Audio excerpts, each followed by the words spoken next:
यांना वरच्या सभागृहात जायचं आहे. अध्यक्ष मोदी लक्षवेधी क्रमांक 7 नाही आपली आपल्या लक्षवेधी अध्यक्ष क्रमांक महोदय 7. आपल्याप्रमाणे अध्यक्ष महोदय संपूर्ण राज्यामध्ये जल जीवन मिशन अंतर्गत घर तेथे नळ या संकल्पनेतून प्रत्येक गावामध्ये वाड्या पाड्यावरती वस्त्यांवरती नळ आणि पाणी या प्रत्येक दारापर्यंत पोहोचवण्याचं राज्य सरकार आणि केंद्र सरकारने हा कार्यक्रम हातामध्ये घेतला. आणि अध्यक्ष महोदय मागील 2 वर्षापासून जल जीवन मिशन अंतर्गत या योजनेला सुरुवात झाली.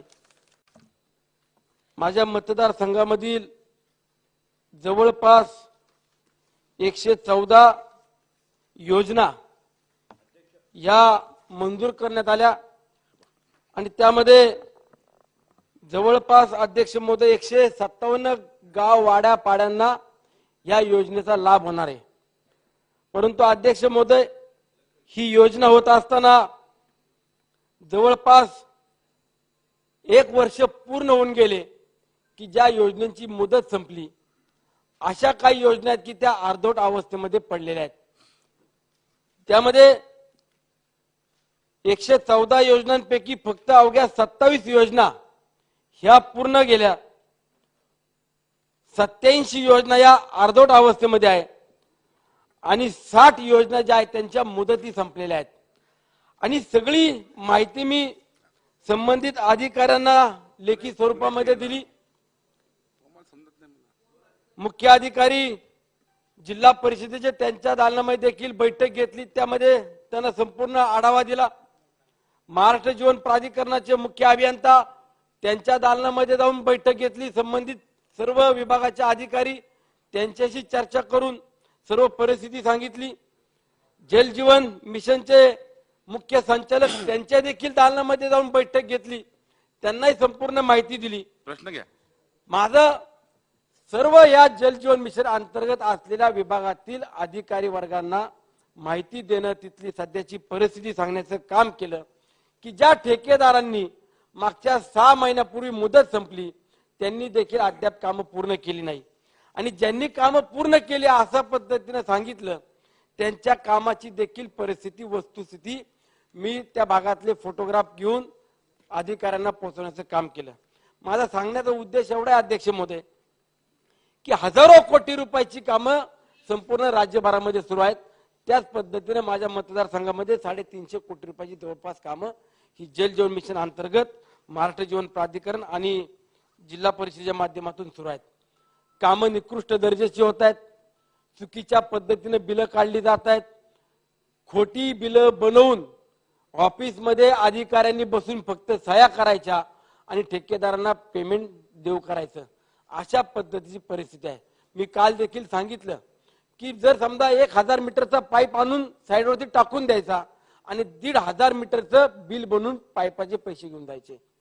जिथं आपल्याला नियम दिलाय की 3 फुटाची खोदकाम करूनच पाईप टाकायचे, तिथं 1-1.5 फूट फक्त पाईपलाईन खोदायची आणि पाईपाचं खोदकाम केलं बिल टाकून यायचं. कॉन्क्रीटचे रस्ते जे नव्याने बनवलेत गावागावांमध्ये ते फोडण्याचं काम केलं. आणि अध्यक्ष महोदय ते रिपेरिंग सुद्धा केले गेले नाहीत. अध्यक्ष महोदय प्रत्येक गावामध्ये रस्ते फोडून खोदून तसेच ठेवलेत आणि सांगतायत की आमच्या त्या क्लॉज मध्ये किंवा आमच्या टेंडर मध्ये आमच्या स्कोप मध्ये ते काम नाहीये. माझं मंत्री महोदय या ठिकाणी स्पेसिफिक प्रश्न असा आहे की ज्या ज्या भागातल्या तक्रारी झाल्या त्या तक्रारीवरती आपण मला जे काही उत्तर दिलं त्या उत्तरामध्ये स्पष्टपणे सांगितलं की मावळ तालुक्यात जल जीवन मिशन अंतर्गत राबवण्यात येत असलेल्या 114 योजनांची TUV SUD या यंत्राची तांत्रिक तपासणी संस्थेकडून आज अखेर विविध टप्प्यात 153 वेळा त्रिसदस्य तांत्रिक तपासणी करण्यात आली आहे. 153 वेळा जर तपासणी आपण केली अशा पद्धतीने लेखी उत्तर दिलं असेल तर त्या 153 वेळा तपासणीमध्ये काय आपल्याकडे आलं, काय माहिती आली ही आम्हाला सभागृहाला सांगावी. आणि ज्या ज्या ठिकाणी चुकीच्या पद्धतीने काम करण्यात आले त्या ठेकेदारांवरती, त्या भ्रष्ट अधिकाऱ्यांवरती आपण काय कारवाई केली याचं उत्तर आम्हाला सभागृहात द्यावं. मंत्री महोदय. माननीय अध्यक्ष महोदय,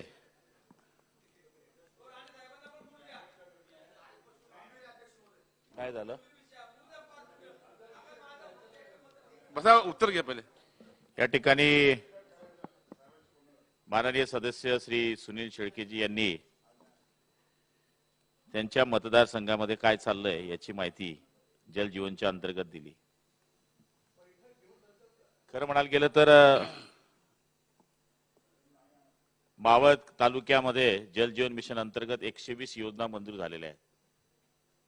त्याच्यामध्ये एमजीपी कडनं 6 आणि जिल्हा परिषद पुणे यांच्या मार्फत 114 नळ योजना, पाणी पुरवठा योजना ह्या मंजूर असून 27 योजनांचं काम भौतिक दृष्ट्या पूर्ण झालेलं आहे.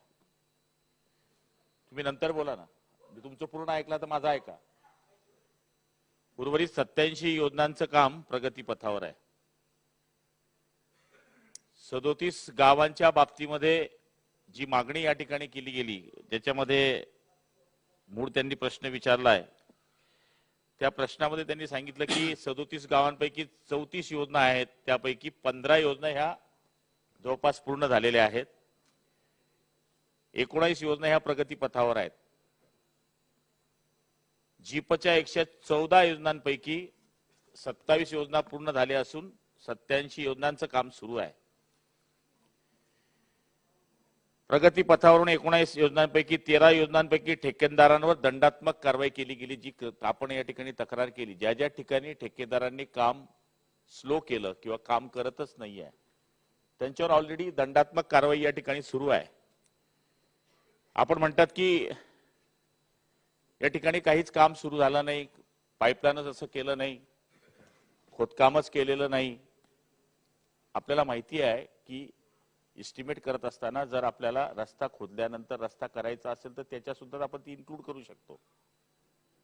एखादा रस्ता आपण खोदतोय, तिथून पाईपलाईन टाकतोय, आणि जर एस्टिमेट मध्ये आपण सांगितलं की तो करून द्यावा तर ती सुद्धा तरतूद याच्यामध्ये आहे. पण आपण ती केली नसेल तर ती आपण ती करू शकतो. दुसरी महत्वाची गोष्ट म्हणजे त्यांनी सांगितलं की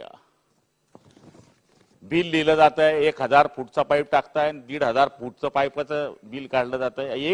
एक दाखवा, असं एक जागेवर त्या अधिकाऱ्याला सस्पेंड करेल, असं होत नाही.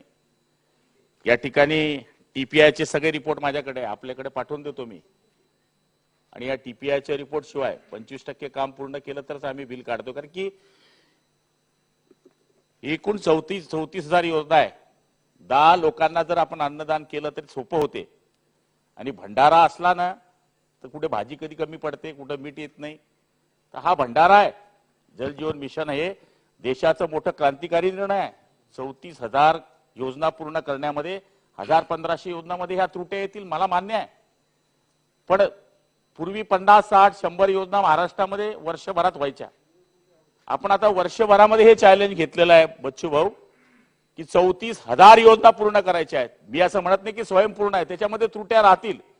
आणि जशा जशा आपल्याकडनं सभासदांकडनं सूचना येत आहेत, जिथं जिथं भ्रष्टाचार दिसतोय, जिथे जिथे चांगले कामं दिसत आहेत, जिथे जिथे आम्हाला काही चेंजेस करायचं आहे, त्या आपल्या सूचनेच्या माध्यमातून आम्ही करण्याचा या ठिकाणी प्रयत्न करतोय. 87 योजनांपैकी 0 ते 25 2 योजना आमच्या आहेत जिचं काम चालू आहे. 26 ते 50% काम ज्याचं झालंय अशा 15 योजना आहेत. 51 ते 75% अशा 33 योजना आहेत. आणि 76 ते 99% अशा 47 योजना आहेत. ही चालू धर्तीवरची आमच्याकडे माहिती आहे. आणि तुम्ही जे पत्र दिले ते पत्र माझ्याकडे पण आहे. आपण सीओ कडे खाली रेफर केलंय. सीओ कडे जसे आपण माझ्याकडे तक्रार केली, कारण की 5 कोटीच्या सगळ्या खालच्या ज्या योजना आहेत त्या जिल्हा परिषदकडे असल्यामुळे आपण जसजशी तक्रार केली तशा तशा योजनांची आपण खाली माहिती दिलेली आहे. आणि माझ्या माहितीप्रमाणे दंडात्मक कारवाई जिथे करता येईल तिथे करण्याचा प्रयत्न केलाय. पण सभासदांची माहिती ही सभागृहामध्ये ज्यावेळेस सभासद सांगतो ती सत्य मानली पाहिजे. आपली जी तक्रार आहे, स्पेसिफिक जर काही योजना असतील की जिथे खरंच काही दिसतंय आपण ती द्या, त्यांची आपण चौकशी करू. आणि जो दोषी असेल तो कोणी असेल त्याला पाठीशी घातलं जाणार नाही.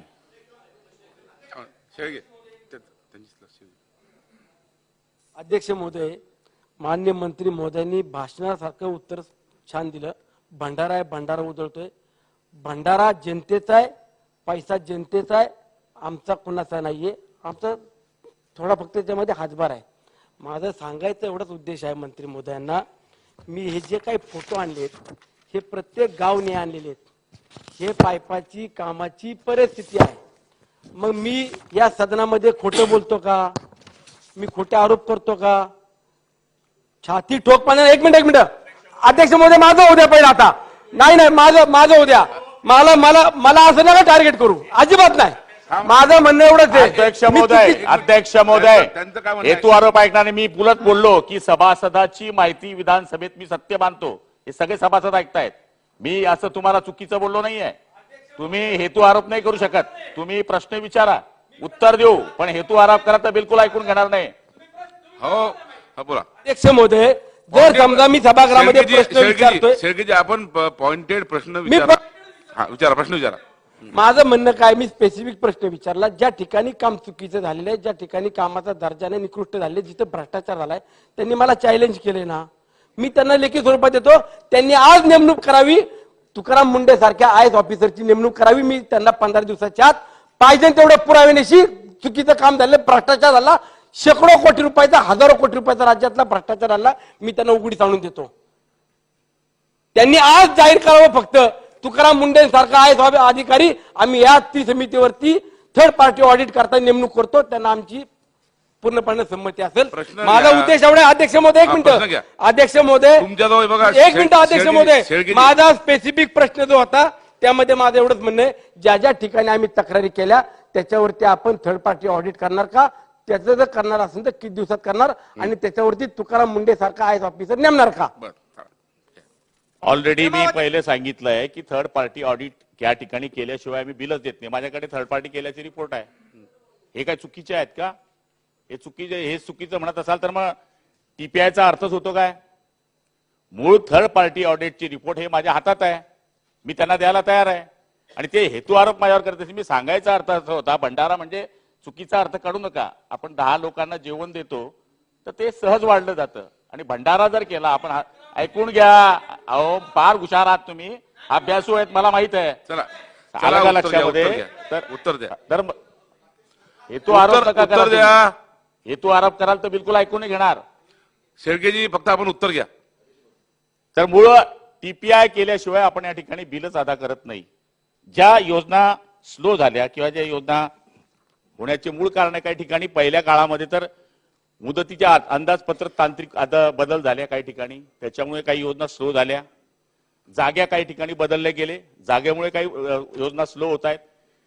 त्याच्यानंतर खोलीकरणाचा ग्रामस्थांचा काही ठिकाणी विरोध झाला, वन खात्याचा काही ठिकाणी विरोध झाला.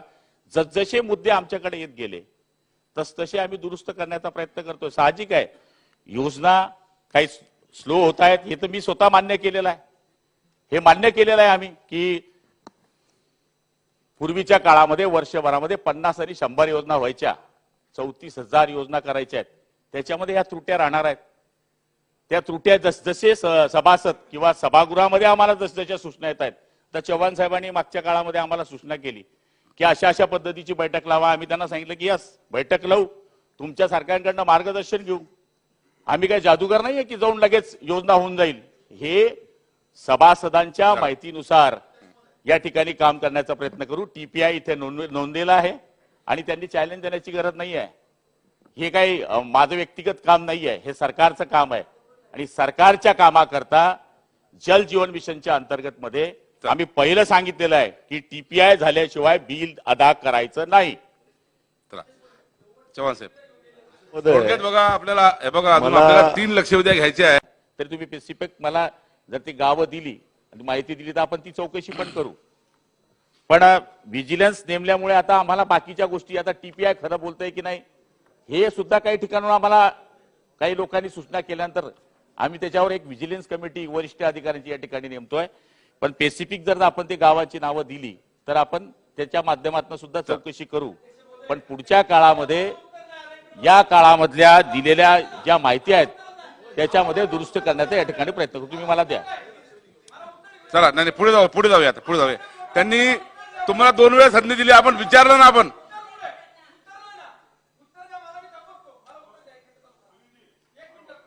महोदय, अध्यक्ष महोदय, आपण मंत्री महोदयांनी जे काय उत्तर दिलं सकारात्मकपणानं पुढची कारवाई होईल असं सांगितलंय.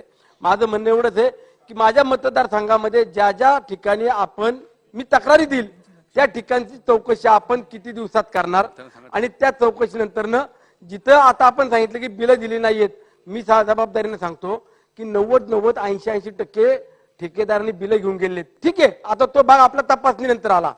माझ्या भागातल्या मतदारसंघातल्या ज्या ज्या ठिकाणच्या मी तक्रारी आपल्याकडे देईल त्या तक्रारीवरती आपण किती दिवसांमध्ये चौकशी लावणार आणि त्यावरती कधी कारवाई करणार एवढं फक्त द्या. आमदार साहेब, तुम्ही 3 पत्र दिले, आम्ही ताबडतोब सीओ कडे तक्रार तुमचे दिल्याबरोबर पत्र दिल्यावर सीओ कडे पाठवलाय. अरे आमदारांनी तक्रार केल्यानंतर चौकशी करणं आमचं कर्तव्यच आहे. हे असं तुम्ही म्हणूच शकत नाही. कोणताही आमदार एखाद्या वेळेस सांगतो की हे काम चुकीचं झालं तर आम्ही सांगतो की तात्काळ चौकशी करावी, असं होऊ शकत नाही. तरी सुद्धा तुम्ही माहिती द्या की ज्या ठिकाणी तुम्हाला वाटतं की या ठिकाणी काम बरोबर नाहीये त्याची चौकशी केली जाईल. तर लक्षवेधी क्रमांक 4